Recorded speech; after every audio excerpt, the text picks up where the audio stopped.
Assalamualaikum warahmatullahi wabarakatuh. Saya Muhammad Sarul Setelantitia dari Fakultas Syariah jurusan Hukum Tata Negara. Berikut saya akan menyampaikan resum 2 materi PBAK UNIF di hari pertama dan 4 materi di hari kedua yang dilaksanakan pada tanggal 31 Agustus sampai 1 September 2021. Peserta PBAK diikuti oleh mahasiswa baru sebanyak 3.794 orang dan angkatan 2020 yang belum lulus PBAK tahun lalu sebanyak 43 orang. Tahun ini mahasiswa baru tersebut terbagi di 7 fakultas yang berbeda, yakni di Fakultas Ilmu Tarbiyah dan Keguruan sebanyak 963 mahasiswa, Fakultas Syariah sebanyak 596 mahasiswa, Fakultas Humaniora sebanyak 402 mahasiswa, dan Fakultas Psikologi sebanyak 259 mahasiswa, Fakultas Ekonomi sebanyak 579 siswa, Fakultas Saintek sebanyak 811 mahasiswa, dan Fakultas Kesehatan dan Ilmu Kedokteran sebanyak 180 mahasiswa. Ikut materi pertama di hari pertama yang disampaikan oleh Wakil Rektor 1 UIN Malang. UIN Maulana Malik Ibrahim Malang terdiri dari 7 fakultas. Ada Psikologi, Humaniora, Syariah, Ekonomi, Saintek, dan Tarbiyah. Kini UIN Maliki sedang berada di tahap pengakuan internasional dan reputasi internasional. Oleh karena itu, UIN Maliki sekarang sedang memperbanyak event internasional, mahasiswa abroad, program studi internasional, dan lain-lain. Upaya internasionalisasi dilakukan dengan mendorong para dosen mahasiswa untuk membuat jurnal internasional.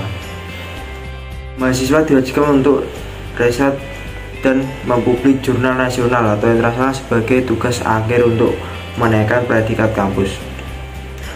UIN Malang memadukan pengetahuan umum dan agama untuk membentuk karakter melalui Ma'had Al-Jamiah selama 1 tahun. UIN Maliki juga memiliki beberapa fasilitas yang menaungi mahasiswa seperti lembaga bahasa, di mana ada bahasa Inggris, Arab, Mandarin, rumah moderasi agama beragama yang membentuk pemuda moderat, cinta bangsa, dan peduli Indonesia tangguh, dan juga perpustakaan yang menyediakan jurnal-jurnal karya ilmiah. Perkuliahan berlangsung selama 8 semester dengan 160 sampai 150 SKS dengan penelitian sebagai pengabdian masyarakat dan mata kuliah profesi dengan KKN dengan yudisium hingga akhirnya wisuda. Mata kuliah di UIN Maliki ini dijadikan sebagai pengembangan kepribadian yang merupakan ciri khas UIN Maulana Malik Ibrahim.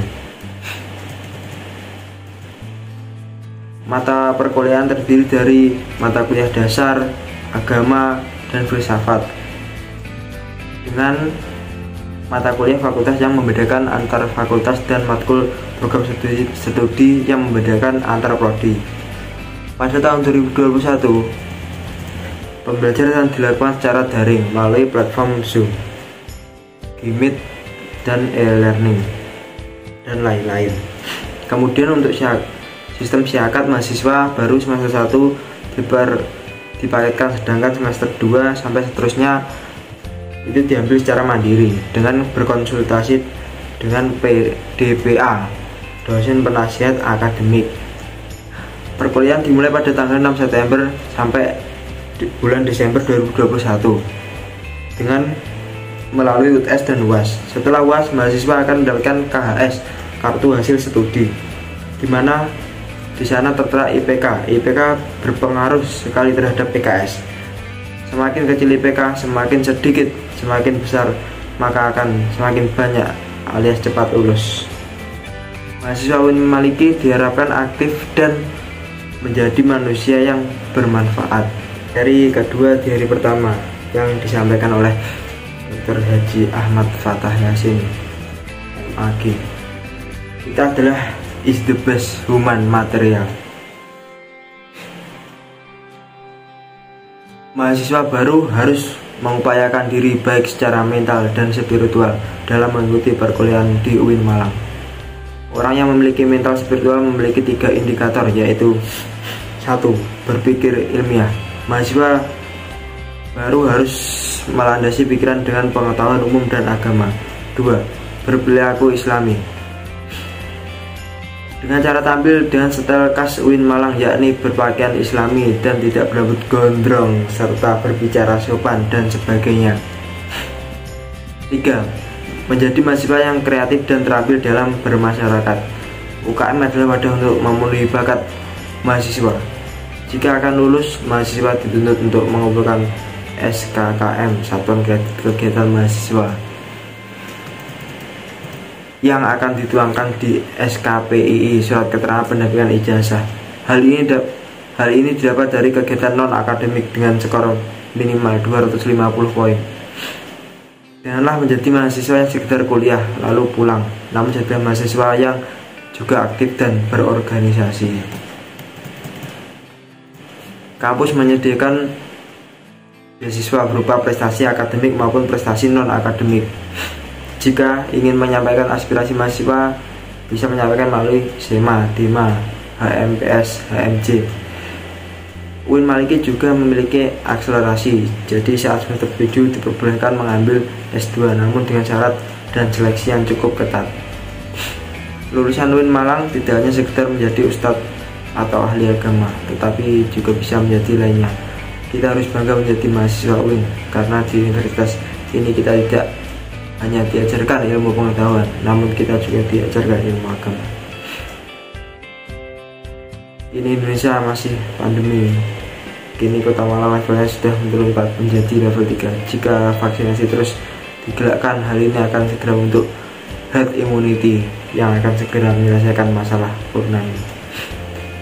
Berikut resum PBAK Universitas di hari kedua, yaitu materi pertama tentang DEMA, Dewan Eksekutif Mahasiswa, yang diketuai oleh Farhan Adi Murosadi jurusan Farmasi dan Wakil Ahmad Fawaid jurusan Psikologi. DEMA merupakan organisasi intrakampus OMIK yang merupakan lembaga eksekutif mahasiswa di level universitas. Fungsi DEMA sebagai pelaksana program organisasi kemahasiswaan, sebagai lembaga yang mengkoordinasikan, menginstruksikan pelaksanaan kegiatan kemahasiswaan di tingkat universitas. Tugas DEMA yaitu melaksanakan program kerja organisasi yang sudah disepakati Senat Mahasiswa (SEMA) Universitas, mengkomunikasikan dan menginformasikan kegiatan kemahasiswaan di tingkat universitas, melaksanakan koordinasi dan sinkronasi kegiatan mahasiswa. Materi kedua yaitu SEMA, Senat Mahasiswa, yang diketuai oleh Muhammad Adi Faroni. SEMA merupakan organisasi mahasiswa UIN Malang yang berperan sebagai lembaga legislatif yang mengkoordinasi DEMA, UKM, dan HMJ. Fungsi SEMA yaitu advokasi sebagai legislasi, pengawasan, penganggaran, membantu mahasiswa dalam segala masalah untuk disampaikan kepada pihak terkait. Tugas SEMA: mengawasi dan mengontrol DEMA U, memberikan persetujuan setiap kegiatan yang akan dilaksanakan oleh DEMA Universitas, memberikan pengesahan setiap laporan pertanggungjawaban setelah selesai agenda tersebut, memfasilitasi aspirasi mahasiswa UIN Malang dan menyalurkan kepada pihak-pihak yang bersangkutan, mengawasi setiap kebijakan dan keputusan yang diambil oleh DEMA Universitas, merancang dan menetapkan peraturan organisasi di UIN Malang, mengesahkan peraturan DEMA Universitas, menjadi mitra kerja DEMA U dalam melaksanakan kebijakan organisasi kemahasiswaan. Wewenang SEMA: membentuk UU yang dibahas dengan presiden mahasiswa, untuk mendapatkan persetujuan bersama, menampung dan mempertimbangkan segala aspirasi mahasiswa, memberikan mandat dan pelaksanaan pemiluan, mengawasi pelaksanaan hasil-hasil sidang SEMA, mengawasi pelaksanaan program kerja dan kebijakan DEMA-U, turut adil dalam mengkaji permasalahan yang timbul di dalam negara dan di tingkat universitas, menerima dan membahas usulan yang berkaitan dengan bidang tertentu dan mengikut sertakan dalam pembahasan. Materi selanjutnya yaitu UKM. Materi yang kedua di hari kedua. UKM ada banyak di Universitas Maulana Malik Ibrahim Malang. Yang pertama yaitu UKM Menwa. Organisasi bersejarah pembentukan Jenderal A.H. Nasution 1999 di Jabar. Semboyan penyempurnaan pengabdian dengan ilmu pengetahuan dan ilmu keprajuritan dengan logo simbol warna ungu, artinya mulia. Fungsi resimen mahasiswa mewujudkan sikap bela negara di ranah mahasiswa, menciptakan konduktivitas kehidupan mahasiswa dan lain-lain. Logo ada dua, yaitu logo logo Mahasurya Prof dan Wiracakti Yuda Winma. Arti lambang Wiracakti Yuda 811 sampai 8 Kodam Brawijaya dan 11 urutan resimen mahasiswa sejatim. Wiracakti Yuda bermakna prajurit dan pemimpin yang sakti, pembantu TNI Polri dan juga rektor.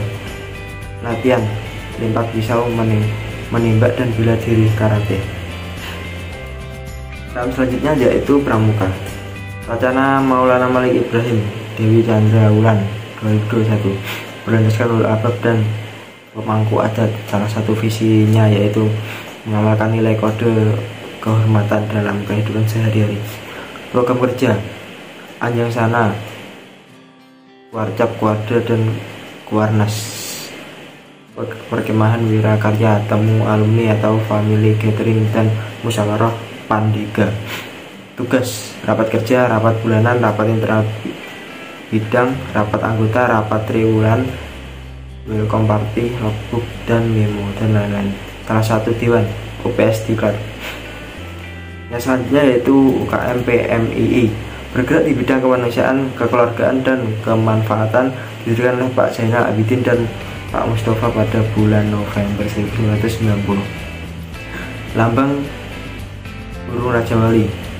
Program kerja pengurus inti, rapat bulanan, kartu kendali, pengukuhan akal, Mustafa Isnatalis.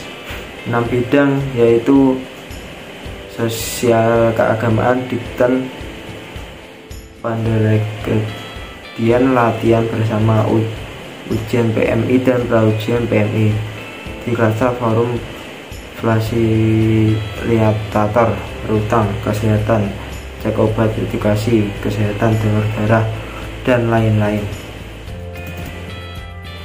Untuk UKM selanjutnya yaitu UKM GGB, Gema Gita Bahana. Berumur 6 tahun, mengurus pengembangan bakat di bidang suara, memiliki 8 prestasi minimal di tingkat provinsi. GGB mempelajari ilmu musik seperti not angka, not balok, dan lain-lain. Kalau selanjutnya yaitu UKM SR, seni religius.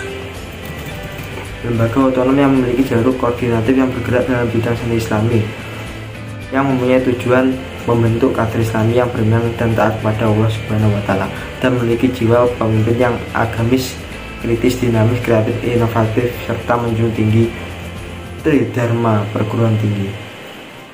Divisi kaligrafi, kiroah, MC, qasidah, nasid, sholawat, gambus. Yang selanjutnya yaitu UKM teater. UKM ini berumur sekitar 35 tahun. Terdapat seni di bidang seni musik, tari, sastra, aktor, dan lain-lain. Dan selanjutnya UKM Mapala Tursina. UKM ini organisasi yang pecinta alam, khusus ya buat pecinta alam. Kegiatan utama yaitu rekreasi, mendaki, sosial, seperti bencana alam, olahraga seperti mendaki gunung, panjat tebing, susur goa, dan yang selanjutnya UKM Unior, unit olahraga, wadah yang memfasilitasi mahasiswa dalam bidang olahraga, menaungi 7 cabang olahraga yaitu sepak bola, bulu tangkis, tenis meja, bola basket, sepak takraw, catur. Kegiatan latihan rutin, sparring partner, olahraga, dan kepanitiaan. Yang selanjutnya yaitu UKM Kopma Padang Bulan, dibentuk 9 Maret tahun 2000 oleh Bapak Dr. Andes Irfan SHMPD. Stafnya usaha pengurusan Kopma, publik relation, pemasaran, personalia yaitu karyawan, big event yaitu Kopma Fair, Dikmen Regional Jatim, Diksar. Dan yang selanjutnya UKM Komus, Komunitas Musik Stadion Studio 3. 6 departemen, event organizer, departemen studio, jantung Komus, musik manajemen, departemen multimedia, mengelola segala konten, departemen public relation adalah pusat info eksternal, departemen sosial development, spesifikasi player yaitu vokal, gitar, bass, drum, keyboard, dan lain-lain, dan non player event organizer, sound engineering, MC, multimedia, home recording. Yang selanjutnya yaitu UKM Taekwondo. UKM Taekwondo merupakan awal dari ranting Universitas Brawijaya yang didirikan pada tanggal 11 April 1995. Tatap muka UKM ini melakukan tatap muka seminggu sebanyak 5 kali, yaitu pada malam Rabu, Kamis, malam Jumat, dan malam Sabtu dan Sabtu pagi. Agenda rutin, trik-in, agenda rutin tiap tahun. Suku, agenda latihan bareng senior dan pelatih secara outdoor, dan diklat, pendidikan latihan penerimaan anggota baru. Dan selanjutnya yaitu UKM Jepret Club, klub fotografi yang tidak fokus hanya pada satu bidang namun mempelajari di bidang videografi. Aku tahu UKM Semalang Raya, moto aku ada untuk mengabdikanmu bersama kuliah dunia nyata. Anggota UKM Semalang Raya yang mempunyai moto aku ada untuk mengabdikanmu bersamamu kuliah dunia nyata, dan mempunyai kegiatan diklat pameran hunting besar. Selanjutnya UKM Simfoni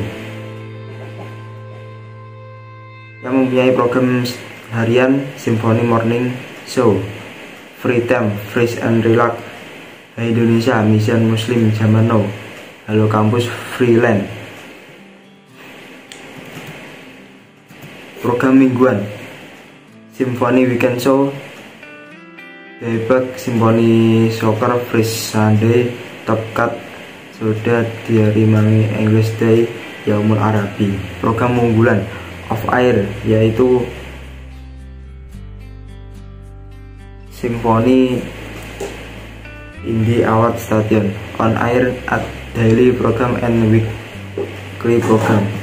Yang selanjutnya yaitu UKM LKP 2M, lembaga kajian penelitian yang mengembangkan mahasiswa, berdiri pada tanggal 1 Juli 1999. Biro-biro LKP 2M yaitu kajian, yaitu melatih nalar melalui kajian, penelitian yaitu melatih memiliki kemampuan menulis naskah riset dan lain-lain. LKP 2M telah mengikuti berbagai perlombaan hingga kancah nasional.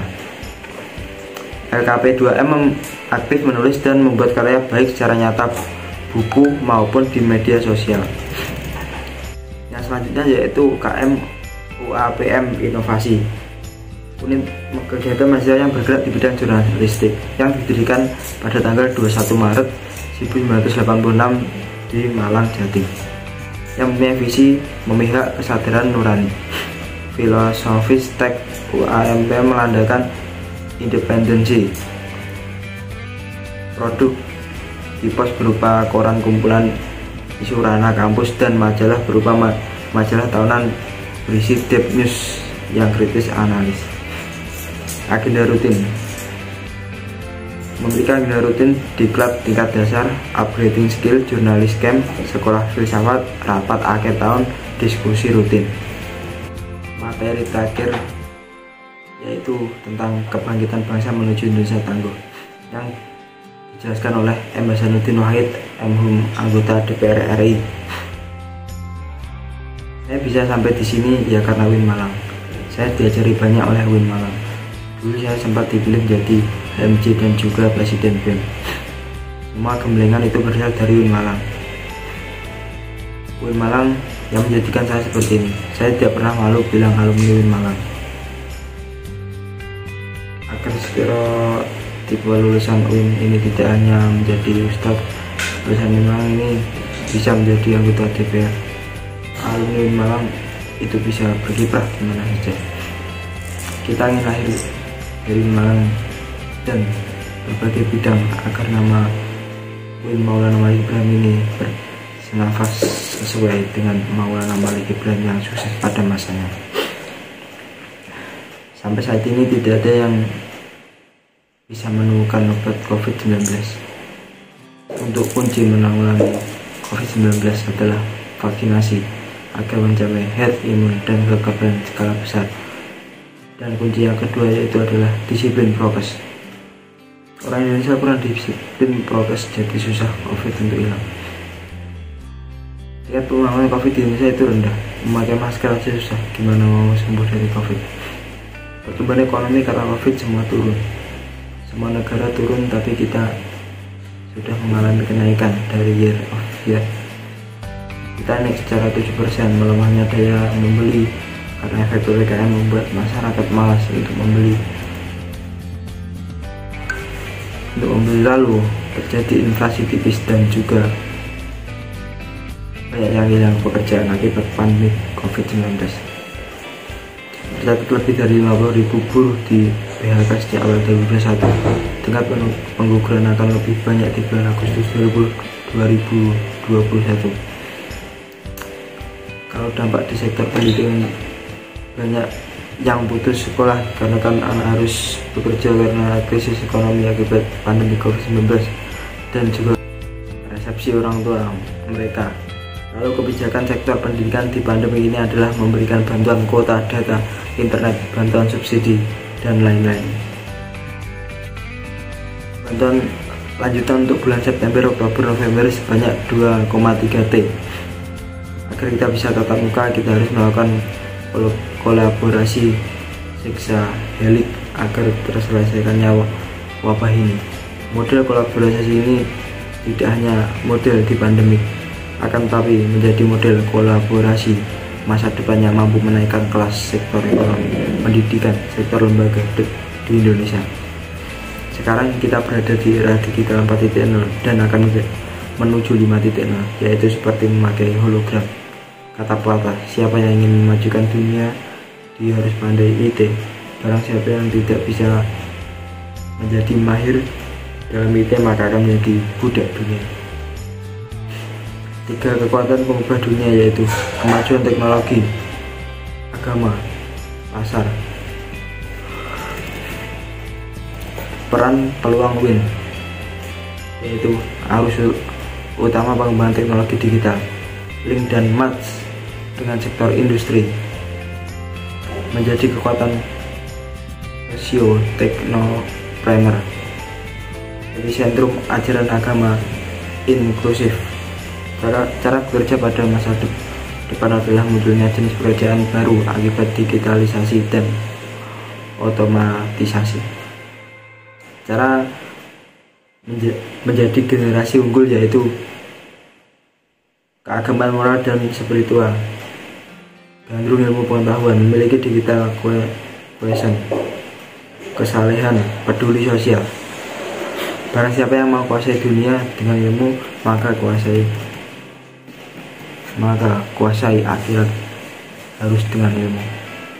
Kalau mau keduanya, maka kuasailah dengan ilmu.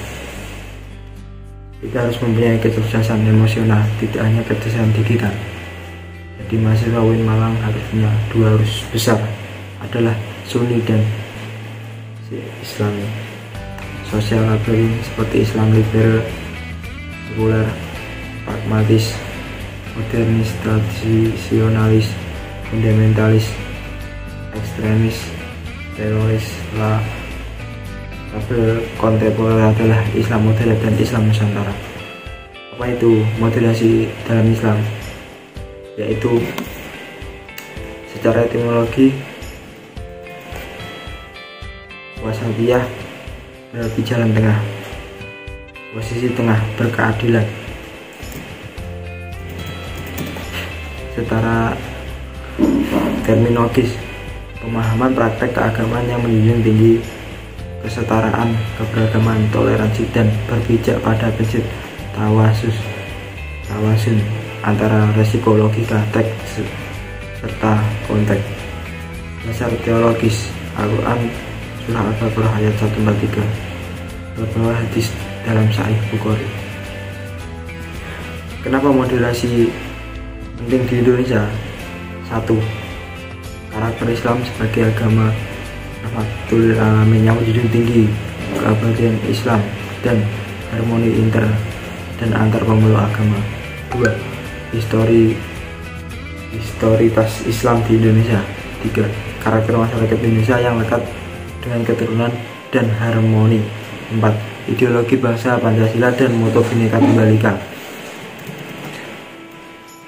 Isu politik yang terkait dengan Timur Tengah dan politik global, baik secara langsung ataupun tidak, dapat mempengaruhi pemahaman dan sikap keberagaman masyarakat Indonesia serta mengganggu agenda moderasi Islam seperti konflik Palestina Israel, aliansi politik Arab Amerika, oil politik, despotism, and hypocrisy. Untuk itu kita mempunyai peran sebagai mahasiswa UIN Malang, yaitu mahasiswa harus memerankan diri sebagai agen of change dalam menguatkan dan mendesimisasi agenda moderasi. Mahasiswa harus mengedepankan kepentingan kebangsaan dan keagamaan yang sesuai dengan prinsip moderasi. Mahasiswa UIN harus cerdas, akademik, religius, dan berkebinekaan. Sekian itu yang dapat saya sampaikan, kurang lebihnya saya mohon maaf. Billahi taufiq wal hidayah. Wassalamualaikum warahmatullahi wabarakatuh.